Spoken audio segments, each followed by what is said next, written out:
Hey, man. Hey, buddy. How you How's doing? it going? Good. Good. Doing well. Yeah. Good. Well, here we are once again. Another week, another dollar here at Real Estate Reality, your live stream for Los Angeles real estate with Darren and Joe over at Urban Hillsides Real Estate. Darren, we had a little rest this weekend, I heard, yeah? A little. Gosh, I mean, there's work every day in real estate, but yes, we're not out showing properties. Yeah. Yeah, and I think even what we're going to talk about today kind of explains a little bit, but yeah, it's all good. Good, man. Good.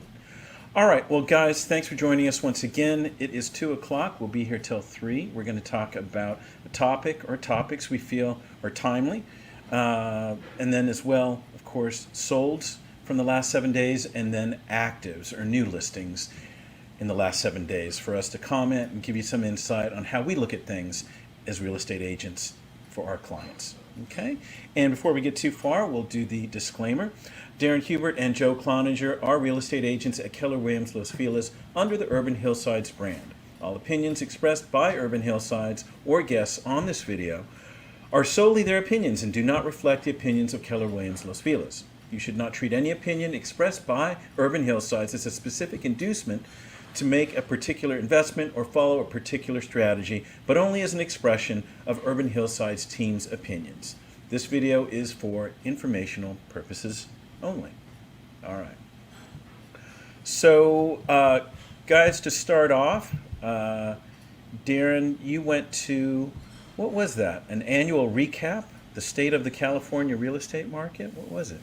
Yes, so I'm a member of the AGLA, which is the Apartment Owners Association of Greater Los Angeles. Mm-hmm. They are, in my opinion, one of the more neutral groups, understanding of tenant-landlord dynamics, and they explain things very well, and they want to make it work for everyone involved. So I attended their annual review, which often they have a keynote speaker. It was a very well-known keynote speaker in Joel Singer, been in the real estate environment with the Association of Realtors, through AGLA, and at the state level for, gosh, I think it's been like 40 years now. Yeah, long I think time. he's finally retiring is what I learned. Yeah, Long yeah. time.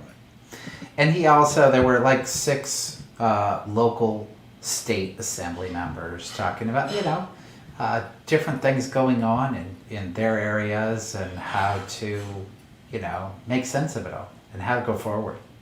So it was a good event. Well, I know we highlighted this as past, present, future.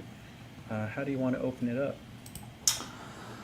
I can just jump right into the notes. Yeah. I think everybody is, there is probably one thing that almost everyone is in agreement on, and that is that, what's happening in its whole is not quite effective. There's problems. Adjustments need to be made. And obviously, whenever you say that, some people think they need to be made in one direction and other people think in the other direction. It's the bottom line. They started off, that's why we went to a history, a little bit of evolution to how we got where we are. And that's always important when you're talking about trying to find solutions.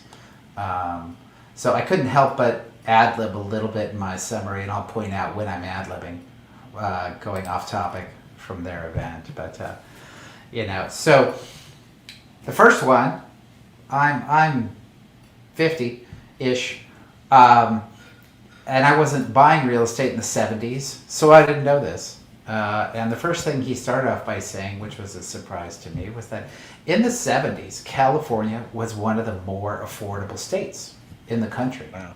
Now pause for a second.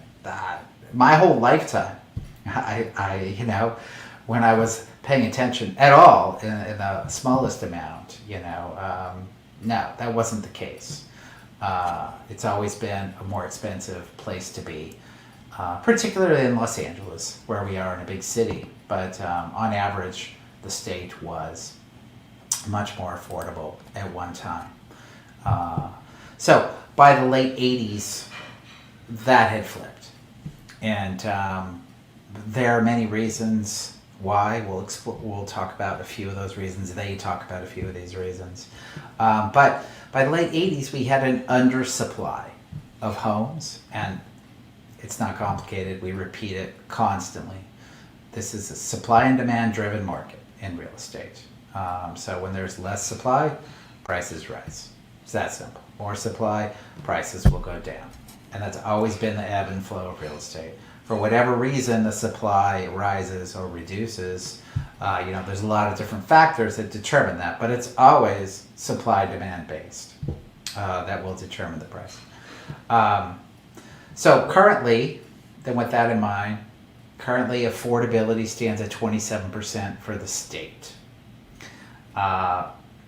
Understand this. We just say, can it get worse? Yeah, it can. It was worse in the recent, not too distant past. In 2006, we were as low as 12%. So affordability could you help rate. me understand that? When you say 27% affordability, that's based on what? How should I think about that? So they're basically taking the cost of a home to purchase, and based on how much income people make, and they determine what percentage of people can afford to purchase an average priced home.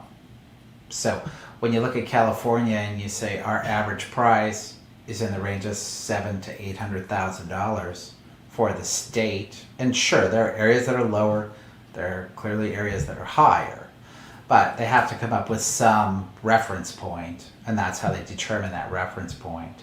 So for the average price in the state, only basically 1 out of 4 people can afford to buy a home. Whether they want to or not, that's not the point.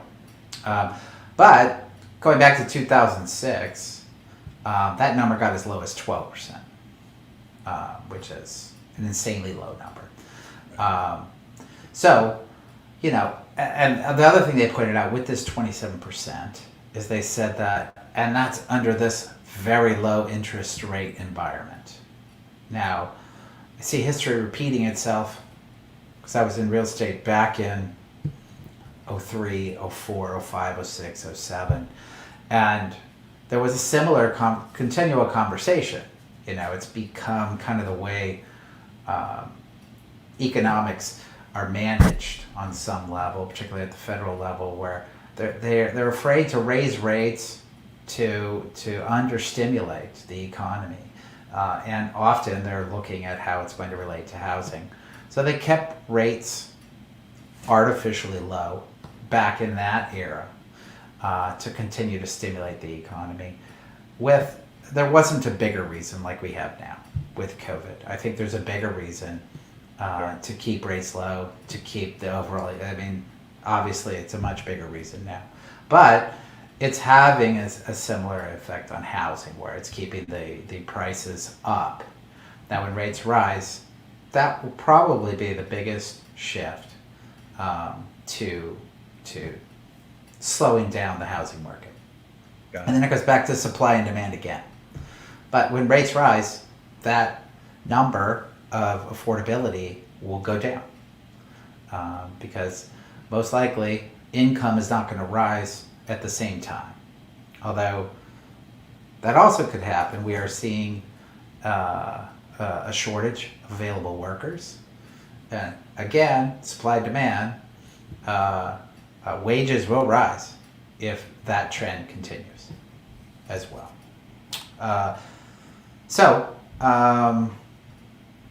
He made an interesting comment that I thought was funny. He said people in California are voting with their feet. I'm like, what the hell does he mean by that, man? He was referencing, in the last year, we had the first population decrease in California in a long time. He cited since the 1800s, but somehow I feel maybe after the housing crisis, but he's the expert. So 261,000 lower population in our state. And they cited that based on housing, the cost of housing. And it makes sense. It's the majority of most people's budget. So the bottom line is, those who are fighting more housing, fighting permits, fighting development, These are the components that have driven the prices up. Less of it means the price rises. So we need more housing. And I think we need to find better solutions to find more housing, is the bottom line. So in this case, they're focused on the rental side of it. So the next thing they went into is why does rental investment in our state continue to diminish? Because it is. Fewer people are coming into the state and investing to build more apartment buildings, more duplexes, more single family homes. And I know as we drive around, we see all these big developments going on. It doesn't seem like that, but it is. It's certainly not keeping up with the population increase. And there's an interesting conclusion at the end for those of those that, well, then they say, well, let's stop building. But we'll get to that at the end. So one of the reasons there are fewer people investing in our state is because the return is less, is bottom line. You can go to other states. A lot of people I know and have conversations with, it's a pretty common dynamic to talk about investing in other states if you're comfortable investing out of state and managing that dynamic, because the returns are substantially higher in other states. So one of the reasons that is managing building in California. Now, I don't know about the entire state, but I can talk about Los Angeles. And I know that the building department is a bit of a mess. I think it's better. It's gotten better in the last 10 years, maybe 15 years, but it's still a mess. Because we engage with building departments when we're selling properties, and whenever we end up in a small town, I know you were engaging with them, and I've engaged with them in different areas, Joe. You can get someone on the phone and get an answer and find a solution, like in a day or a few days.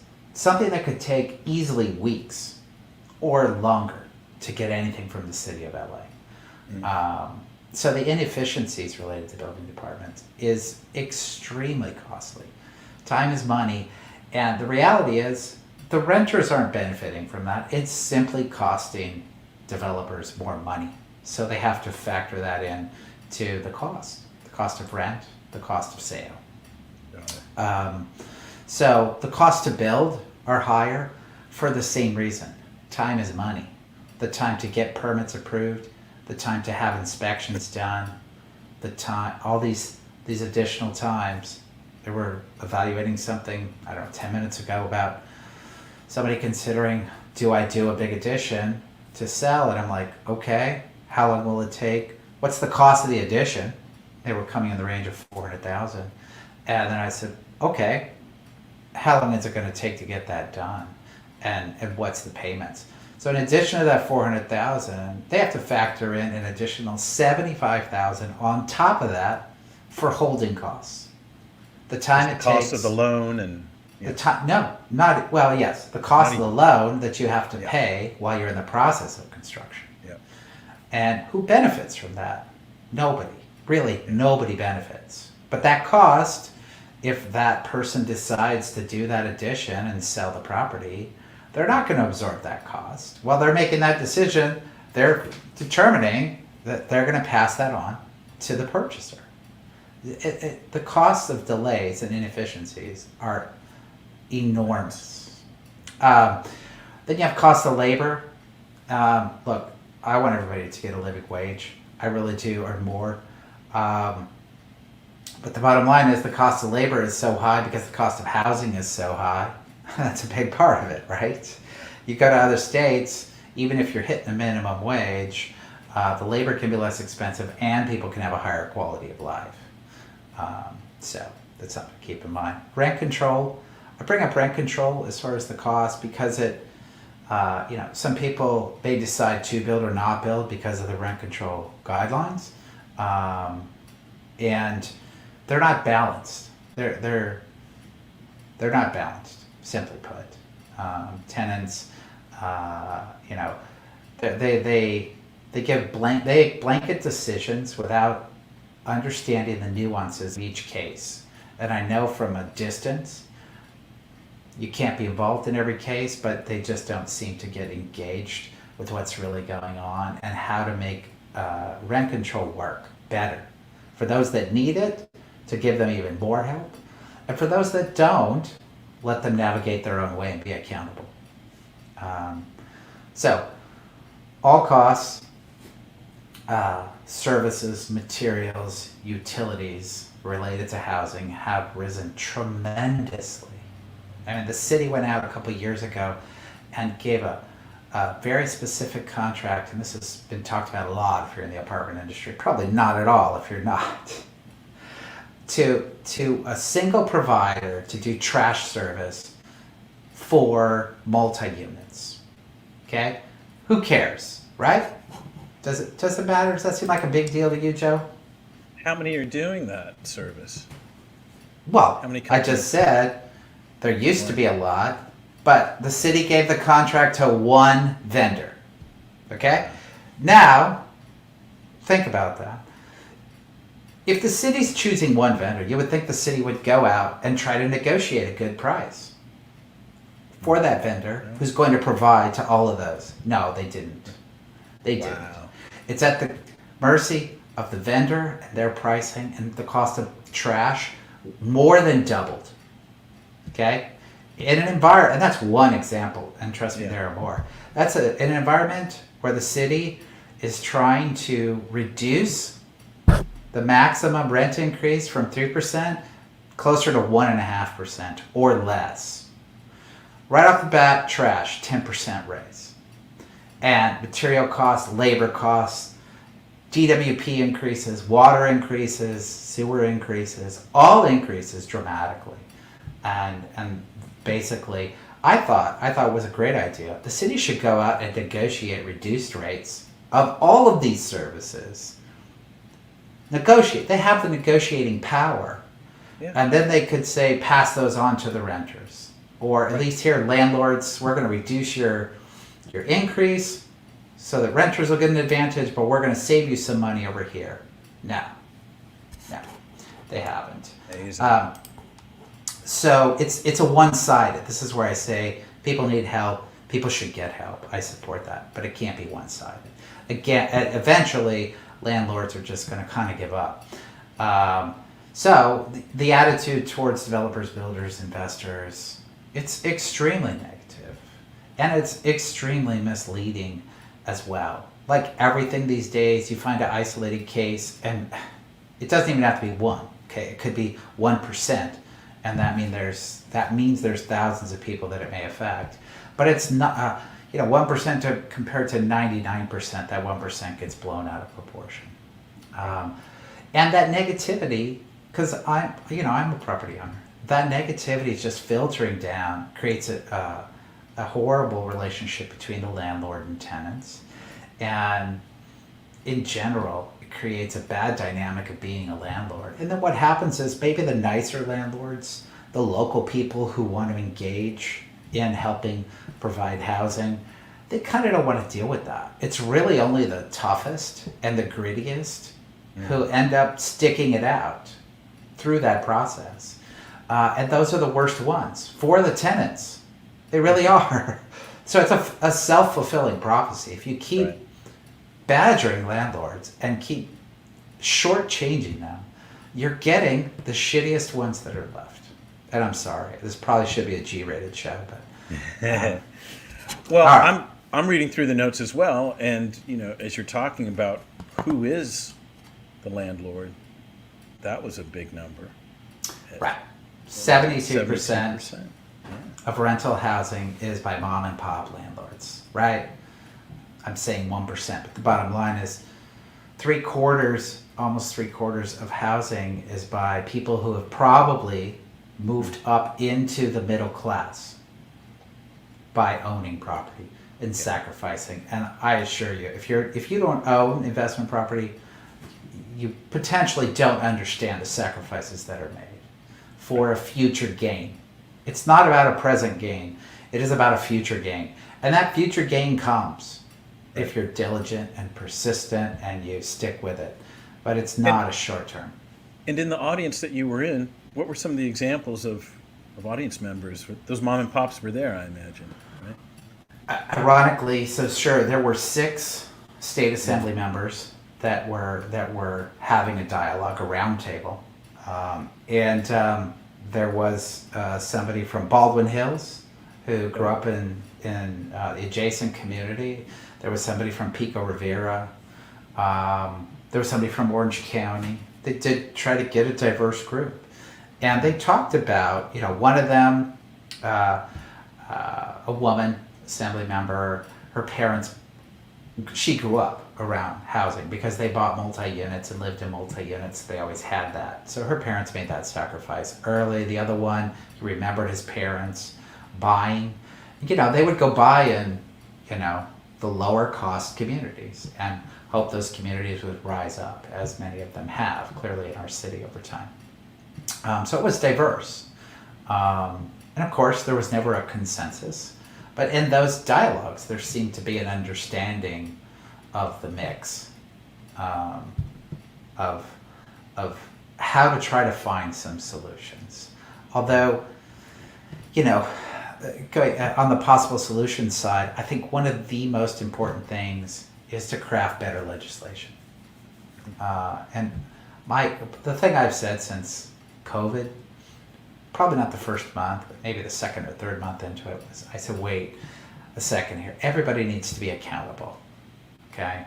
Rent control just basically establishes across the board, no matter what your income is, controls for everybody, and limits increases. But you could be, earning $300,000 a year and live in a $1,000 a month rent control unit. And I've seen those situations, and I've seen people basically say, great, I'm going to travel the world now and have houses in multiple locations. And is that the case that exists all the time? No, it doesn't. But there should be some measure to regulate that. In my opinion, as a landlord, I think I want to help the people that need the help. It frustrates me when the people that don't need it are getting it, and then I'm shortchanged because of it. So, craft balanced legislation. Our legislators and that panel that they put together, those were aware legislators. They probably went out and, did a little bit of dialogue with them to determine if they even understood the housing market and these dynamics. But most of them don't understand it, and that was very clear to me going through COVID, that a lot of them don't understand the real dynamics and how to craft legislation that is balanced, that will benefit those in need, but not make it so that landlords can be taken advantage of by those who don't need. Another possible solution, and we've seen some of this specifically in LA, going forward to try to help with the supply demand side, is more conversions. It's expected that there will be a loss of, the numbers they gave were 11 to 17% of retail due to COVID, in the COVID environment. So more conversions of this retail space to residential is what we're going to see. And I think that pays off a lot if you, it pays off quickly if you do conversions, which is typically not what you see. More often you see demolition and build up. But one of the examples they gave was very interesting, and it stuck in my mind. They said, they can convert those malls, those indoor malls, man. I mean, imagine each store with a central courtyard, and could you see yourself living in a mall? You're making me think. It's built for community of sorts. I see a park there. I see all sorts of community-like things already built. Right. Under COVID, I don't know how comfortable people would be with a central living environment, but they can blow out the ceilings and make it open. Now it becomes an open air courtyard. That would be helpful in a lot of those malls. But so we will see more of that. And they basically said, well, that's the low hanging fruit. That's one of the quickest, but you need the legislators to help make that accessible. I say a few lines down, we're going to we're going to get to a point where you either have to incentivize people to build and sell more units, or you're going to step back and say, government, please build these units. And I think everybody knows that really is not going to happen. Government is not going to step in and build things. Or we're just going to have less, and the prices will probably always stay up. It's one of the two. The assumption, I think, is that if people just leave, some people are going, yay, people are leaving. That's great. We don't want increased density anyways. It's just going to cap the density, but prices will not go down because the supply demand. No, that equation doesn't change. I'm jumping ahead here, but I see millennial discussion. Yeah. So that was interesting. I know sometimes we rant on that, but I guess it was maybe nice to hear some others talk about it instead of... It was legislators who kind of understood it, and actually two of them were millennials, and they admitted it, but kind of said, well, but I understand the trends maybe of a lot of my friends. So they were saying that, at this point, what you're hearing, a reasonable amount, is that some millennials don't want to own property. They want to stay fluid. They want to stay flexible. They just want to be renters. They want somebody else to take care of these problems. There's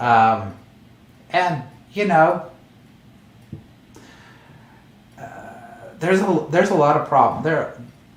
There's many books I'm reading lately on, helicopter parenting, snowplow parenting. So I believe that probably exists for some of these people because that's how they have lived a reasonable amount of their life, to not really face these hard issues.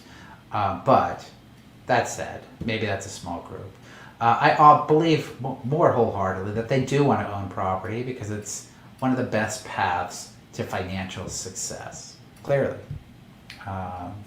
It's indisputable. It's because of the power of leveraging that doesn't exist anywhere else as an investment source. But they've justified in their head to some extent that they're comfortable being renters rather than just continually struggling with the fact that it's hard. They can't find a way to buy property. And for many people, it's just there is a roadblock there. There really is. Educated or not educated, how much you make, if you have debt. We hear about this in the news all the time. For those that are educated, have huge financial burdens, even going into the workforce that they have to work through to pay off student loans. So it's hard to get into ownership, and a lot of times purchases, even for those that are educated, and we experience this all the time as realtors at this point. So for those of you out there that think you've got to do it all on your own, it happens, but I will say to you, many of the purchases by people under 40, even 45, are a generational purchase. And what I mean by that is there's some family money coming in to help to assist in that purchase. And the most common thing we hear in relation to that is that the parents and the child, they talk about it and they decide that it's better to get that money now and get home ownership and establish that foundation than maybe get the money 20, 30, 40 years from now, and so it's a really nice dialogue between generations that helps move the ball forward. So gosh, I already gave kind of the conclusion that the belief that less housing is going to reduce our population, it's not, and it will keep the prices up. Really the only way to stabilize pricing is going to be to have more housing built in one way or another. And as far as regulating it, future legislation, the last thing they talked about was whether they were going to try to, and they couldn't answer it, but whether they were going to try to, divide up how they were going to manage between mom and pop owners or institutional ownership. Those who are strictly in the business as a profitable component on a corporate level compared to those that are trying to grow their wealth. And on one level, I would say, why does it matter? From a renter perspective, But I will say that, and a lot of people don't know this, like the rent reimbursement programs that the state is offering also hinges on whether the tenant qualifies. It has nothing to do with the landlord. So Right. if it was a wealthy tenant that chose not to pay their rent, that landlord's not getting reimbursed because of who the tenant is, not because of anything the landlord did. So again, in both cases, trying to keep things balanced and finding what serves the majority and being fair about it, I think is the goals that need to be sought. And hopefully they're not reactionary. What I hope from this dialogue with these people was that, they see the problems, they can identify them, let's go out and solve them. One of the struggles with our government that regulates these things is that they end up being reactionary more often than proactive. And, continual band-aids don't solve problems. It Well, just means you're always and I seeking the next guess, band-aid. this also is timely because of the moratorium on renters in terms of evictions. Uh, what have you heard on that? I know it's a very recent story from yesterday, but do you think that rescue is going to come? You're talking about band-aids. Right. Well, right. They did extend, at least FHA extended the moratorium for those that are under forbearance. Um, it is Band-Aids. You're correct. They wanted a broader extension in the Congress, at least the more liberal of the congressional members. In our state, we already have a ton of protections in place. We even have more protections in place in our city in Los Angeles that extend way out, way out. And then, I understand, at least in LA again, I don't know all the systems and how they apply everywhere else, but even once they lift the moratorium, imagine then you're going to have to wait for your court date. Big domino effect. It's huge. I would venture to say in LA, and I don't know how many people will be faced with eviction. I don't. I would venture to say that when they lift it, and there will be no good time to lift it, guaranteed. Yeah. Yeah. Tomorrow, next month, next week, next year, a decade from today will not be a good time to lift it. So, Yeah. at some point, the politicians are just going to have to suck it up and do what seems right for the timing. Now, I get there's been the Delta variant, there's more issues. There are real issues out there. But they can start narrowing it down to those who actually need it, but it's still just a blanket moratorium across the board for those whether they need it or not. Well, I also know, right, they're talking about the states, they've got the money, and that's the other stoppage, right? Just a bureaucratic slowdown. For the states that have the money, it's an absolute bureaucratic slowdown. But look, as a property owner, I mean, at least I'm in a position where I could wait for it. Yeah. Maybe there are some that can't. But again, it's not just that. You need to now go back and have tenant cooperation. How do you think that dynamic is between landlord and tenant who hasn't been paying rent? Now the tenant has to step up and say, hey, I'm going to help you get your money. Yeah, there's going to be some issues there. They're at 100%. It's going to be, it's going to be a bit of a shit show. It's tough. Well, thanks for going to this, because I obviously wasn't there, but I know you're really on this stuff, so I learned something today. So. Cool. All right. Well, before we get into solds, I wanted to give a peek at our newest listing. Let's see here. It is a 4-unit. We're calling it an architectural gem, and it is. So let me open up some pictures here. And Darren, as I scroll through, what do you want to say about this one? Oops. Well, he's not there. He'll be jumping back in. So, as I scroll through these photos and he comes back, this is on 1253 South Burnside. There he is. I'm back. Sorry about that. Hey, no worries, man. So I was asking you, what did you want to say about 1253 Burnside? I said it's an architectural gem, and it is. Sure. But what are some of the highlights?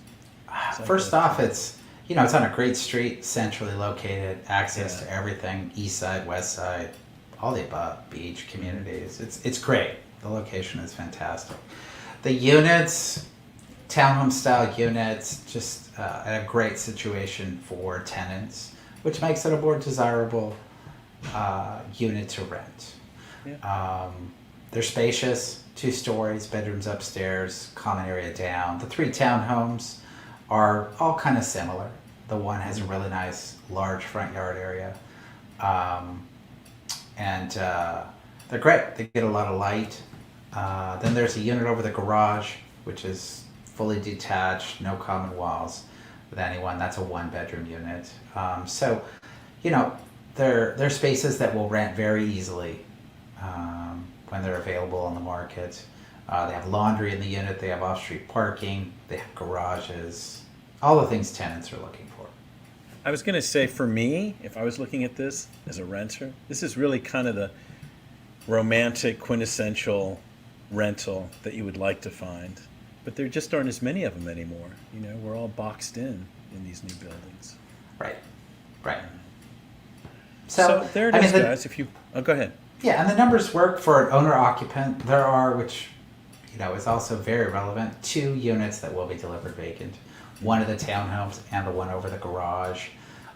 So it's ideal for an owner-occupant building, but the numbers are also good for an investor. So it's got that mix. Great. All right. Well, we've had some good early response. Again, if you'd like to see it, let us know. We can share more images, more 3D scans, and if you'd like, we can show that vacant unit that Darren was talking about, so you can visit the place. All right, so there's that. Solds. Here we are. All right. Let's see. Just bear with me as we reset. Let's see. So, I guess, let's see, are these solds? We had 37? Yeah. Slightly more listings again. Slightly more new.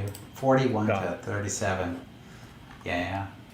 So we had 1 week where they were equal, and now they're closer than they've ever been, but a few more new listings and sold.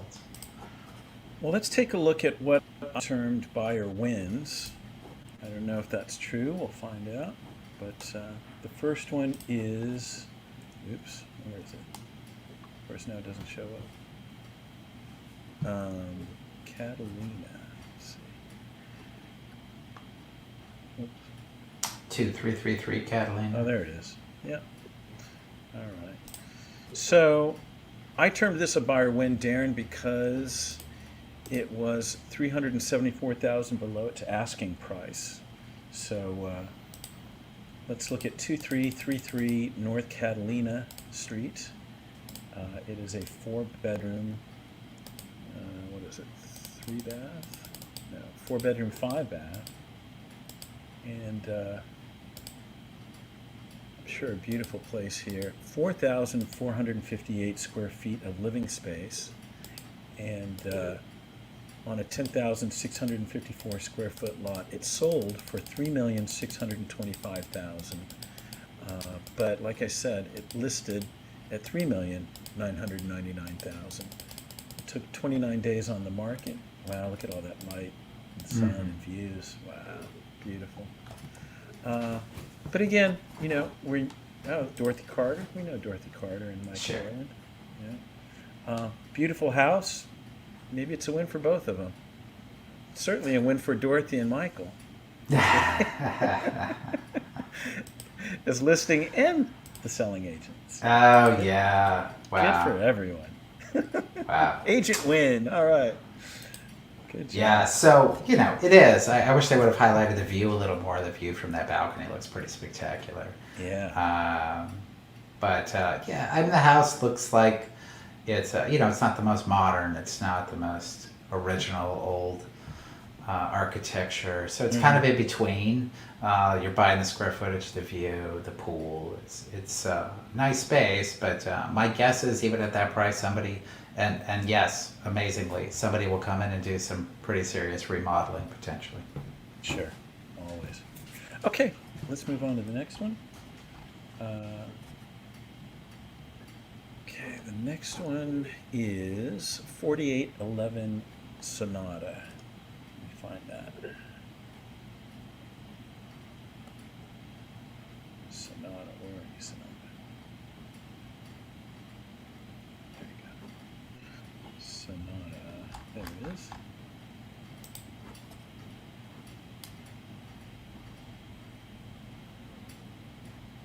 So we were last in Los Feliz, that previous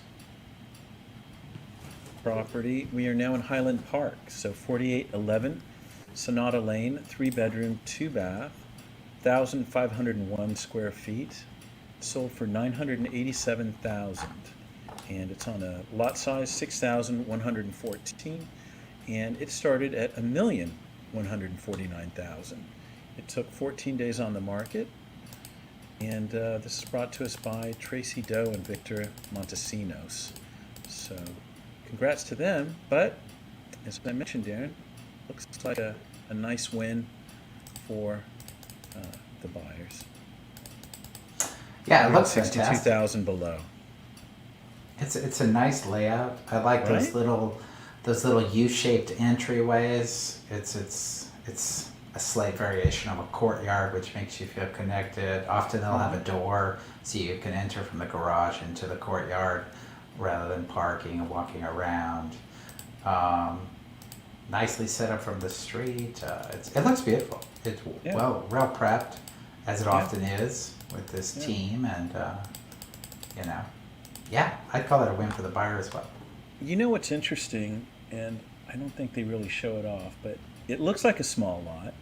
Maybe it's just a big hillside. But it's 6,000 square foot lot, but pretty short distance to that hedge on the back. It looks like the lot goes down. Yeah. Yeah. It's a down slope, so. Yeah. Maybe that dinged it a little bit. In Sure. some people's eyes. Yeah, it's deck living, it looks like, yeah. Okay. Next one is, let's see, 856 Hyperion.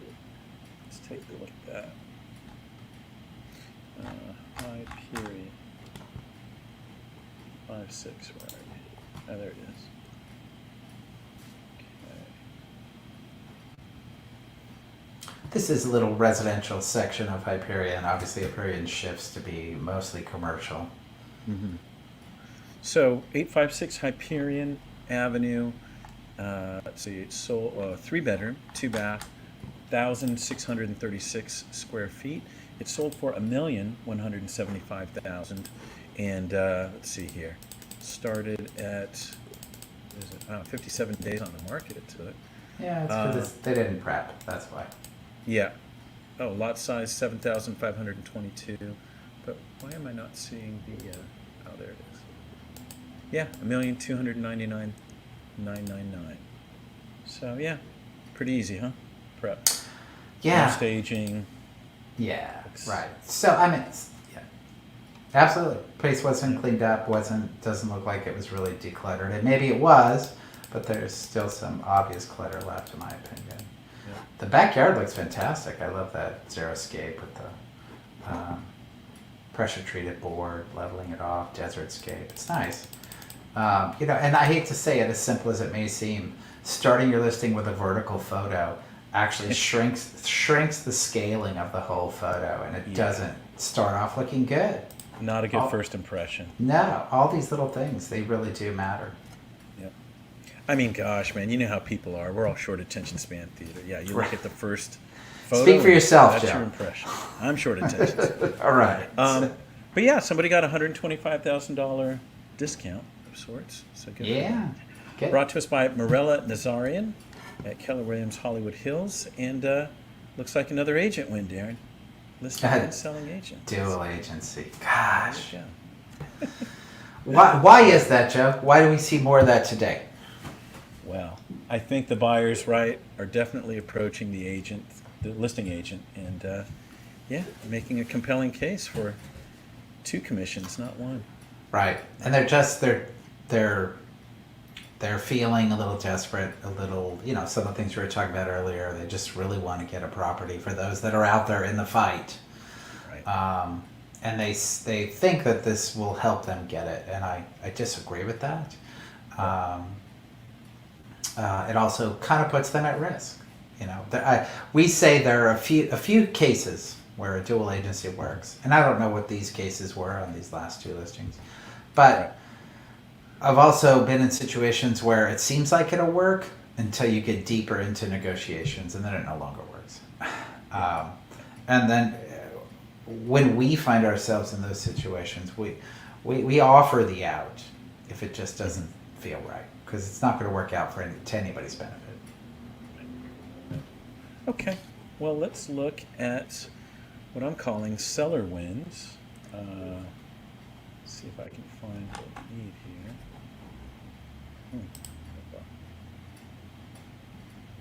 So, Darren, we're at 2329 Wayne Avenue. See if I can get in there. Oh, here we go.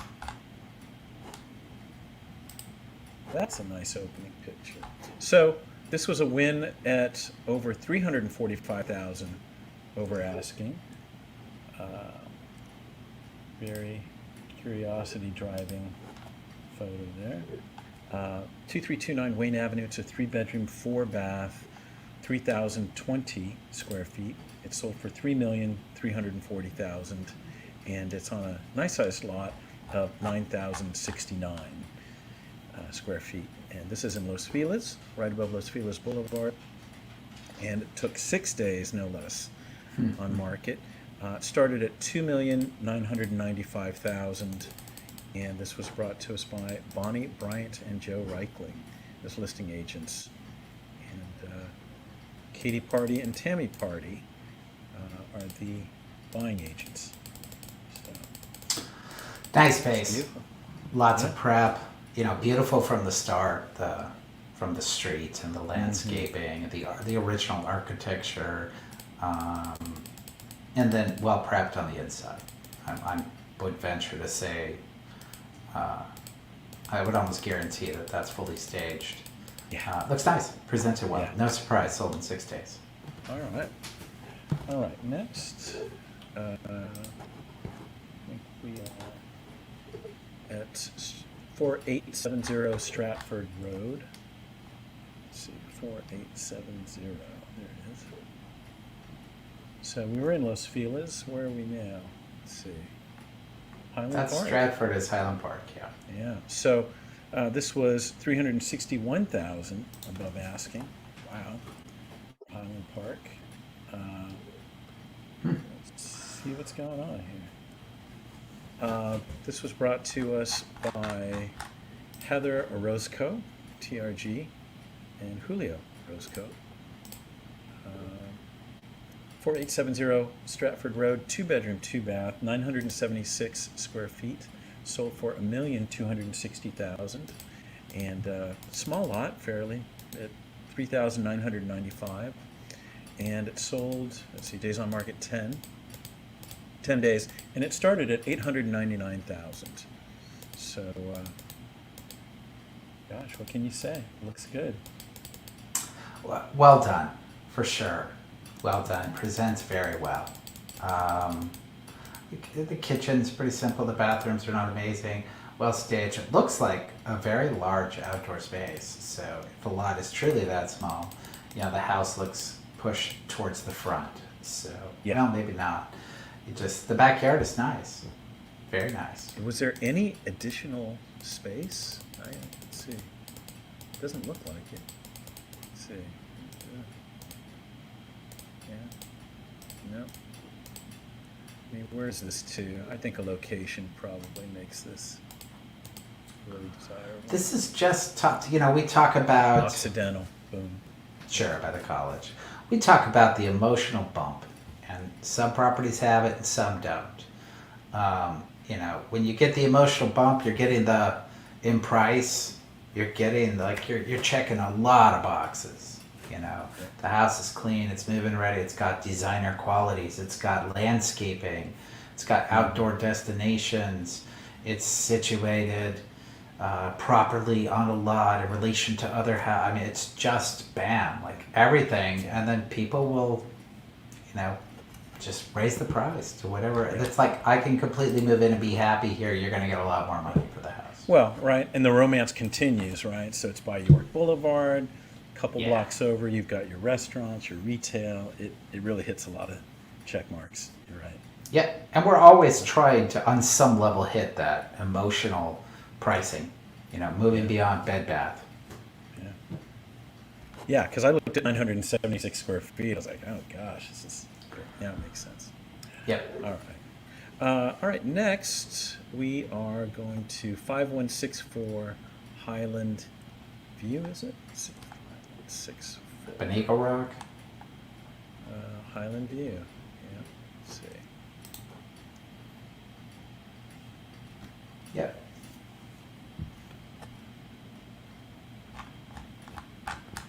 Okay. Another charming looking house. 5164 Yeah. Highland View Avenue. It's a 3-bedroom, 2-bath, good sized 1,871 square feet. Excuse my dogs. Sold for $2 million. It's on a lot size of 7,244 square feet.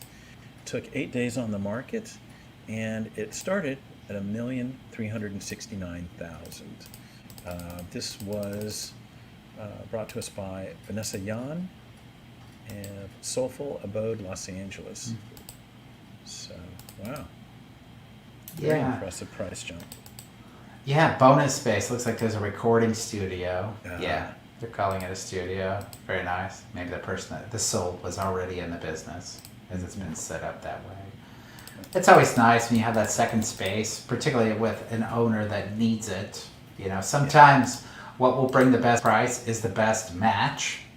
Often when we talk about going to list, we always talk about who is the target buyer, who will pay the most, and then you want to move everything advice-wise in that direction to get closer to that target buyer. So, you know, nowadays a lot of people working from home. Maybe that ends up being a studio. Maybe it's soundproofed and like it's just a given. It's a charming house on a great street. As you were talking about York, there's lots of commercial access on Colorado. Big lot. So that studio could have been the kicker that really made it work for someone. Well, I have a friend, Darren, as you're saying, who's a musician, professional musician and composer. And it's funny because he's kind of been a nomad. Like he bought or rented a studio rather in Venice. Then he went to downtown. It was too noisy, so they kicked him out of downtown. Now he's back at home. And yeah, I'm sure he's very happy there, and he's saving quite a bit of rent after it's all said and done. So it figures into that $2 million. Yeah, you're right. Okay, so that is our solds, our top solds. Good job. I love that last one. It's a great property. I love that neighborhood too. Yeah. So we will run over to actives now. Let's see.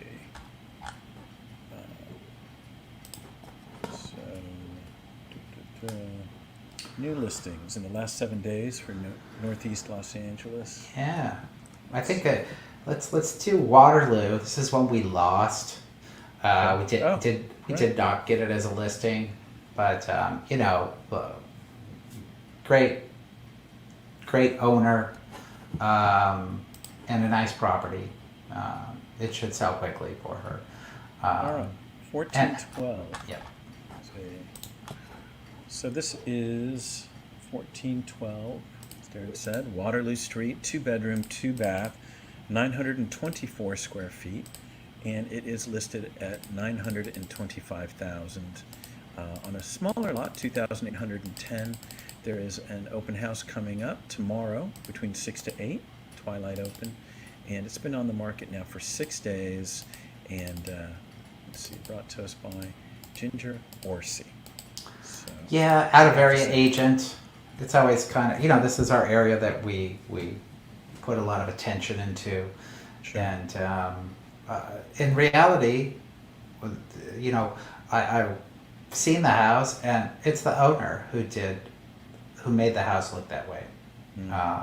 That's the lesser common when you see houses, but she's had a really good eye and did a lot of the remodeling and Yeah, choices it looks really tasteful. on her own. Yeah, before she went to live, she lived with the house in that way.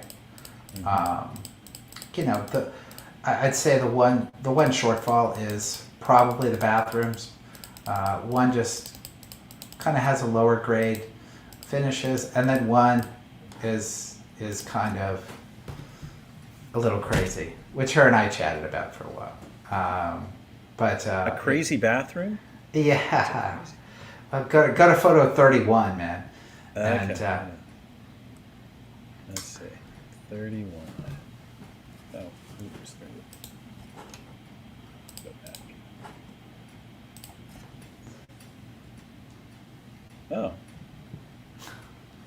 Yeah, right.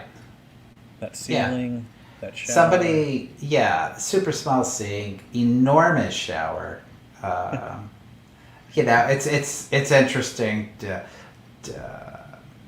Use of space and flow comes to mind here. So, you know, she lived with it with everything else she did to the house. She lived with that bathroom that way the whole time she lived there, and it's functional. And you know what? It's a huge shower. It's probably Yeah. why she was like, I need to remodel this one day, but it's clean and it's. Yeah, know. did she have a shower curtain there? Or, like, I'm looking at some of those shower heads. I don't know that answer. No, it might spray away from enough from the opening. So that could use some attention. But great listing at a very good price. Right. It will sell Good fast. neighborhood. Yes, for sure. Good things. All right. Well, good luck to her on that. Again, it will be sold. We'll see what it looks like on the other side. Okay. What another one, Darren? Gosh, there's one on. I'm just gonna jump to it. There's one on Montecito. Oh. Yeah, it's one of the little offshoot streets. It's from it's an investor selling it. It's 1231 Montecito. It's all the way at the end. It's just the first one that came to mind. All right. So there's this little section on Montecito Boulevard, if you know Montecito Heights, where it comes up to a fork, a 90, and there was a series of homes built up above the street. So they have their little own short street. They're very small lots, but it's a quaint little pocket there, and we love Montecito Heights. So, and it's got some architectural value, and you know, what a great price for a move-in ready house, $649. I wonder where it'll go. In a great neighborhood. It will go up. Right? For sure. 2 bedroom, 1 bath. Yeah, 800 square feet, 649,000. Nice size lot, 5,669. As you said, it might be more hillside, but days on market 4. And wow, she's going to be busy. Judy Bellachico, Berkshire Hathaway. She's going to get a lot of calls. Yeah, a lot for sure. She said the word mid-century. Yeah, we know a couple people on that block. I'm sure they're going to be unhappy when everyone drives up there and tries to get back down. All right. So, yeah, Well, great. it's a great listing. Yeah. All right. So, what's the next one you'd like to see there? Let's do Shoredale, 2347. Dale, there it is. Okay, so this is Silver Lake Echo Park. It's Elysian Valley. Oh, is it? Yep. Okay. 2347 Shoredale Avenue, 3 bedroom, 3 bath, 1,848 square feet of living space. It's listing at $1,299,000. It's a lot size 5,004 square foot of lot, and it has an open house coming up tomorrow between 11 to 2, and then Thursday 6 to 8. Nice kitchen. Yeah. Yeah. It's on market for And who's the spy? Samara Tapia. It looks like a complete remodel. Yeah, I mean, it looks nice. It's nice, and the values in that neighborhood have risen tremendously. We talk, and it's a little hyper local area that we know of here in Northeast, but we talk a lot about El Sereno and the values rising in El Sereno over the last year. The same has happened in Elysian Valley. To see a house at 1.3 million in Elysian Valley, it's kind of high for price wise, but they're coming up pretty regularly now in that neighborhood in that price range. Well, like you said, this is just short of a new build. They're talking about permits finalized and C of O coming and all that. So yeah, and the excitement that continues to surround the river and activities around the river helps add value to this stuff, and even that excitement is then leading to commercial access on the river, on the one commercial street that goes through Elysian Valley. So, places to eat, places to visit. It's very nice. Wow. Okay, great. Another good listing. Wow. I wonder where that's going to go. $1,299,000. Okay. What's another one you'd like to see, David? Palmero, 4449 Palmero, just a monstrosity, an enormous house for this price. This is the one. Yeah. So we've looked at, you looked at a couple $3 million range houses in Los Feliz that were around 4,000 square feet. This is almost 4,000 square feet in Mount Washington, on a street that we're very familiar with as well. From the front, it's kind of plain, but the inside is open and airy. Cabinets, kitchen stuff, little bathroom stuff is a little dated. This was built in 1990. Yeah, so it's got some 1990 details. That includes probably the windows with the mullioned windows, and it's a lot of square footage, man. I'll say it's move-in ready in a great neighborhood with a ton of square footage and an open floor plan. Changing out finishes will be less invasive and easier to do than you may think, because he's spending some real money on kitchen and bathrooms. But it's fantastic when you can grow into a space size-wise. It's kind of the experience I had, and it means you don't have to move as much. It's not like, we had another kid, we need to move. Well, like you said, Darren, for the space in that area, 4-bedroom, 4-bath, almost 4,000 square feet with a view, it's justified. Totally. I think this one. Go ahead. Oh, I was going to say, you definitely feel the push and the pull of the old and wanting to be new in the staging, but in the windows and stuff. But you're exactly right, man. Yeah, I mean, you don't have access. This is one of those where you have to just accept you really don't have a yard. It's patio living. Maybe you can increase patios, but adding patio depth on that height, it can become extremely expensive. Yeah. So it's easier to try to get yourself down to the lower level. And what we've seen people do is kind of potentially try to grade out a bottom level, then give yourself access to that if it works within the configuration of the house. And we've helped people coordinate that access. So I think this goes up probably $400,000. Oh, way more. I think it goes to 1.7 plus. Yeah. Well, great. If you want to see it, there's an open house tomorrow, 11 to 2, and then Thursday, another twilight, 6 to 8 p.m. But congrats to our good friends Edith and Liz of Compass, Edith Reyna and Liz Johnson. Good luck with that. Look at that. So I think we're good, Joe. Yeah? I'm good with Yeah. that. Where are we? What time is it? It's 3:05. All right. Well, guys, let me pull out of this and let's see. Stop the sharing. Any parting shots, Darren? I always ask. Any parting shots? Standing at my desk is working for me, man.